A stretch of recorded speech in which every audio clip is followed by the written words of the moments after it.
Hi everybody, I'm Bree the Plant Lady, checking in with a weekly garden tour. It is the beginning of December. It is kind of cold and gray and humid and unmotivating, and I have not gotten very much accomplished since I checked in a week ago. Kind of ashamed to say. I have been busy decorating for the holiday season in both houses, and I have definitely neglected the garden. So basically, today's tour is a giant to-do list that hopefully I will get accomplished by next week. So let me turn the camera around and show you what's going on here in my Zone 7 Central North Carolina garden. So first and foremost, right here at the front door, there's a couple of red things that need to be acknowledged. And we have got Itea virginica Love Child. This is from the First Editions plant line. And you know, it's really just starting to get its color now. And it'll look awesome for the next couple of weeks. Behind that is a rose that has continuously bloomed all fall. I haven't given much attention to. So this is about to fall apart, but you can see there's other flower buds coming. This is the Four Roses Bourbon commemorative rose. And I showed this in the container garden tour, but look at that. A ripe strawberry on December 4th. This is Snowy Belle from Bushel and Berry. I would highly recommend all three of these plants because I don't do anything to them and they completely and totally perform beyond my wildest expectations. Just to hold myself accountable, yes, these trays of violas are still sitting here. I have not done anything to this bed. There's a whole lot of stuff happening in the bed, and it's probably for the best that I've waited because everything is getting that much larger. I will be putting up a weed, not weed video, seedling ID so that you guys can have it as a reference. And you know, I'm going to be doing that probably from all of my beds, but this bed especially, just to give you some ideas. Weed here, vetch. It's really the bane of my winter existence, and it's really difficult to pull out. You never really get the entire root system, and there will always be more. Since I moved here, I'll never not have it. Lamium here, that is an undesirable plant. But here, this is Nigella. And here, those are poppies. Here, that is larkspur.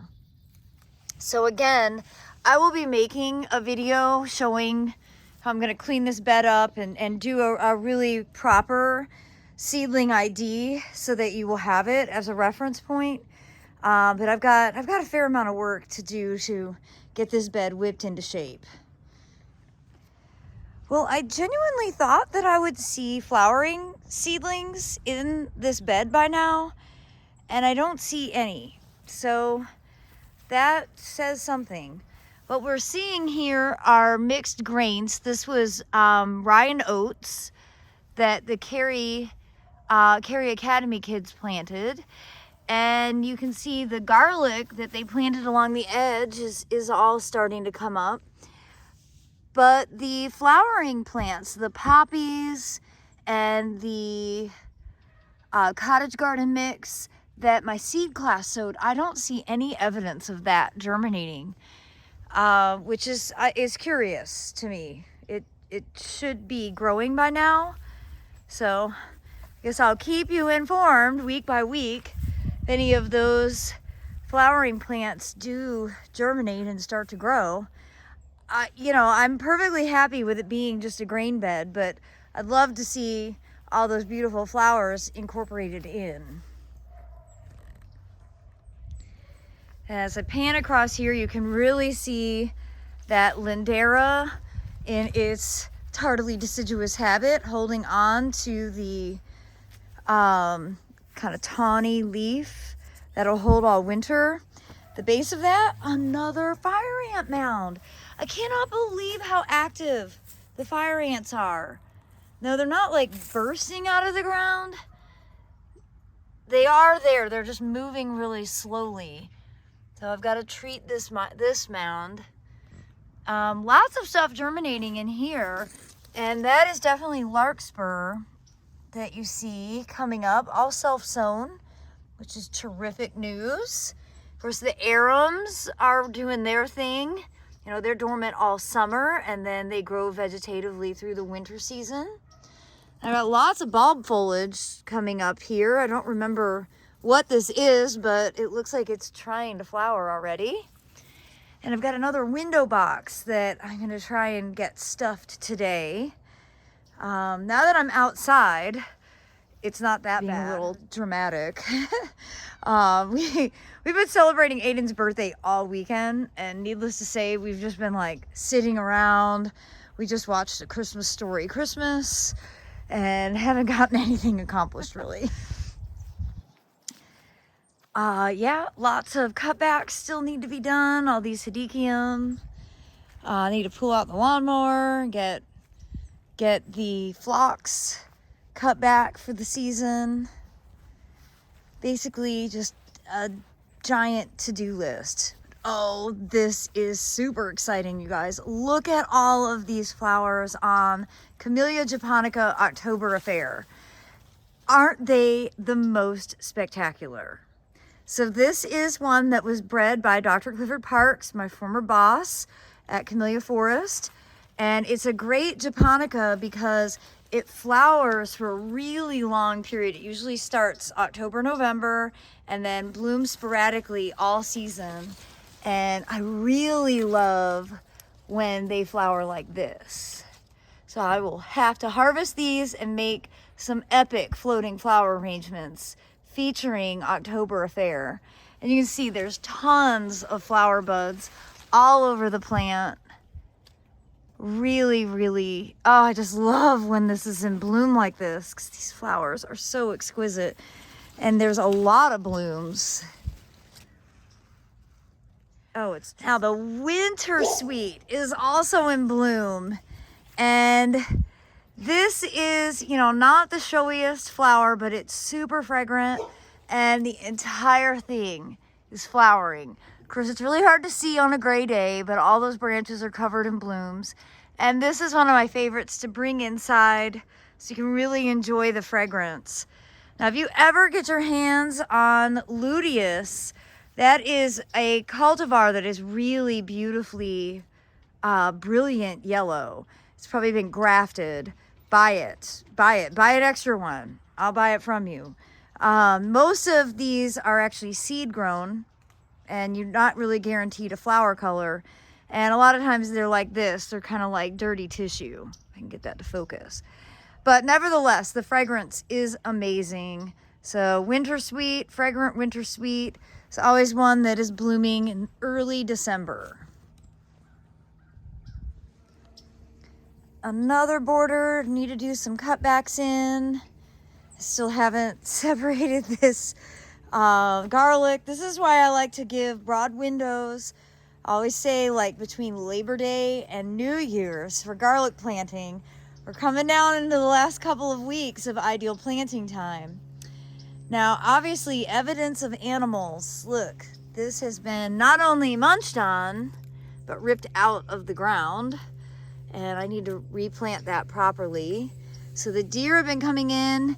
I need to go ahead and get this sprayed with I Must Garden. That is sort of my best line of defense. I could also move some low cattle fence panels in here and basically just discourage them from trying to nibble on everything here. And that's a pretty simple way to kind of redirect animals. Now in this border, you see tons of seedlings germinating, and this is all cilantro. So this is gonna be really pretty in the spring when the cilantro bolts and it has the small white flowers. It's also gonna be great for harvesting through the winter season. Now this bed, I wanted to show you, has a ton of poppies germinating, and that's what all of these are. Tiny little poppies. That's what they look like as they germinate in their cotyledon stage. See, they're so small. This is why they have to have light to germinate. You can't cover them up.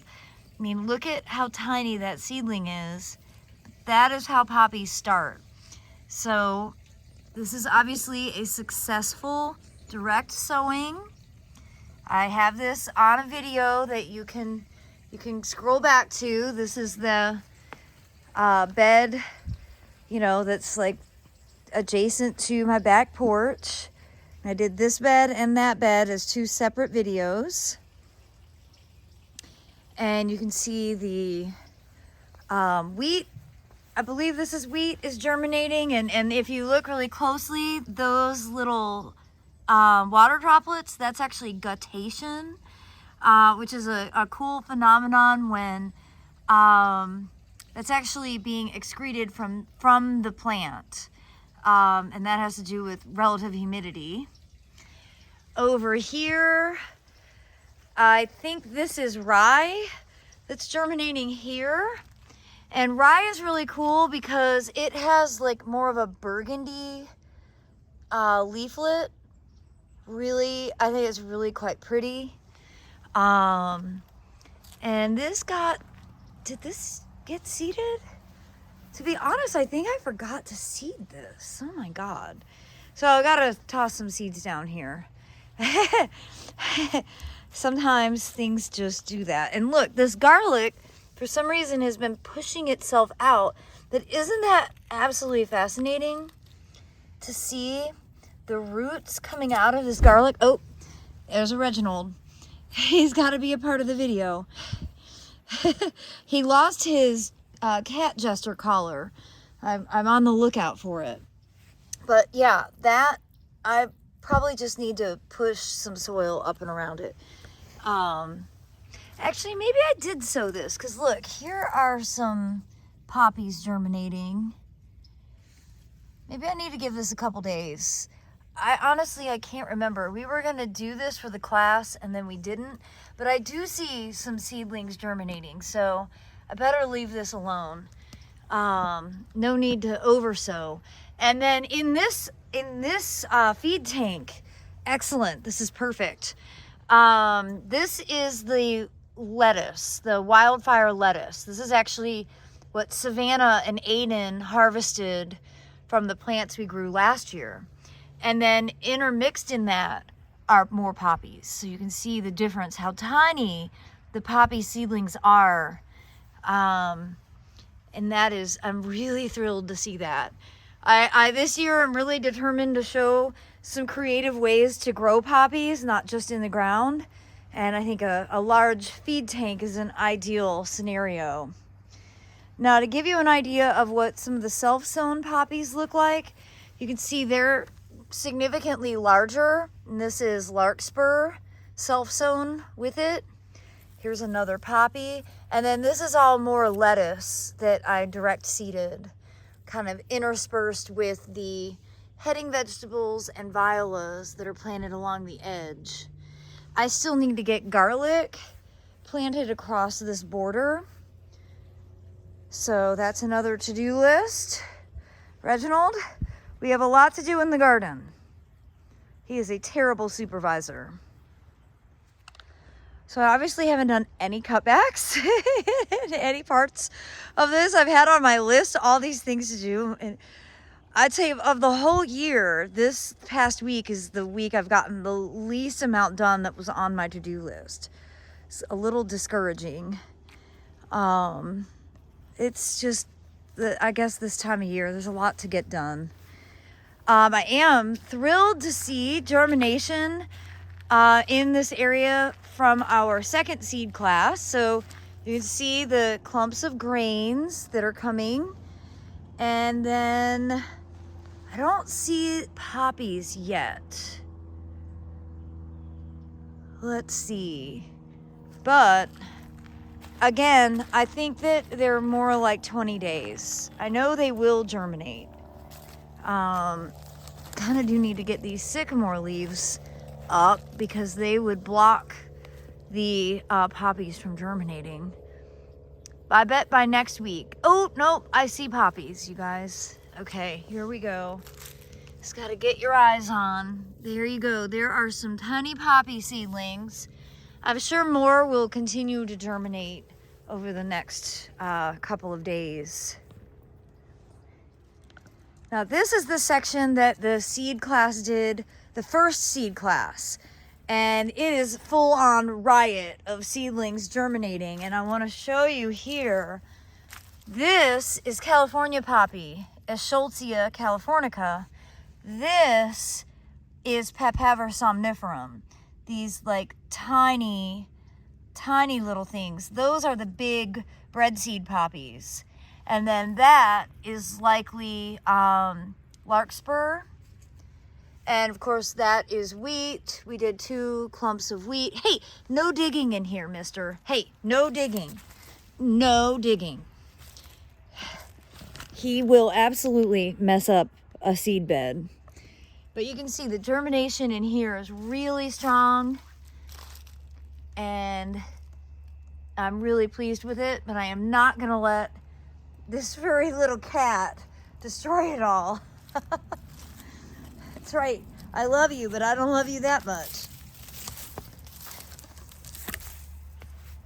And here's to show you that low cattle fence that I know it sounds really stupid, but it really does work. It doesn't have to be a massive fence to keep animals like deer and rabbits away. Sometimes it's just the kind of the visual barrier that they don't like. I see Cubby back there is sitting on a big pile. All right, you guys, next week at this time, there will be a bed in this yard, and maybe some of these plants will even be in the ground.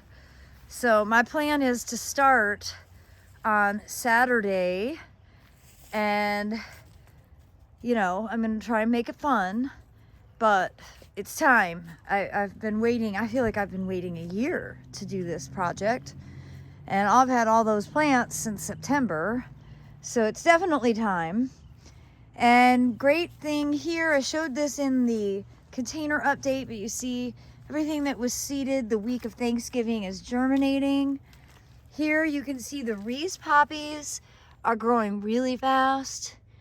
I still don't see any breadseed poppies in this container yet, but again, I think it's just a matter of a couple days from now. We should have good germination there. Out here in the shrub border, it's always so funny. The Viburnum macrocephalum are setting flowers, I mean, much smaller than what they do in the spring, but this isn't really out of the ordinary that they throw up some blooms now in the fall. And you can see the beauty berries are still like holding on to their berries quite well. But oddly enough, forsythia in flower. And this, it does seem to be not terribly uncommon in North Carolina. But, you know, like as a northerner, like, you know, forsythia is a plant that sort of signals spring. And poor forsythias just get so confused down here. Here it is blooming in December. It'll still have plenty of flower buds to bloom properly in like February, March. But it is actually kind of nice to bring in and use it for live flower arrangements now. I think I actually appreciate December forsythia more than I do March forsythia because it's so out of season. And back here in the backyard, I just think this is so pretty. Obviously deer have been coming in and eating the crimson clover, but it hardly matters because it's just growing so abundantly. But I definitely do have some deer coming in and causing some chaos. We're frost free for the next couple of nights, so I'm just gonna leave those mangaves uncovered. And so far they're doing totally fine just with a moving blanket over them.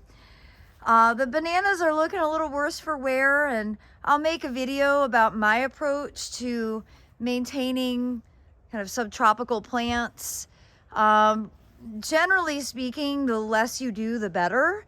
But I happen to not really like how they look at this season, so I'm gonna definitely get out here and clean them up. It's a little wet and cold, and I'd rather do that on a day when it's sunnier and at least more pleasant to be outside. My goal is always to garden in a way that doesn't feel like an imposition.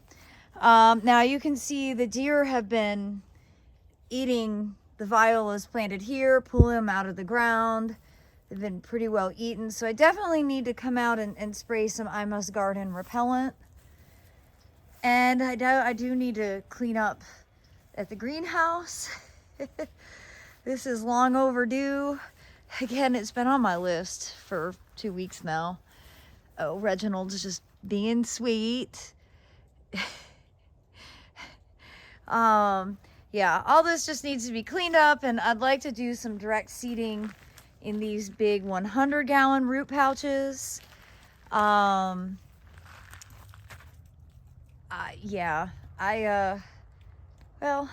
you know, what can I say?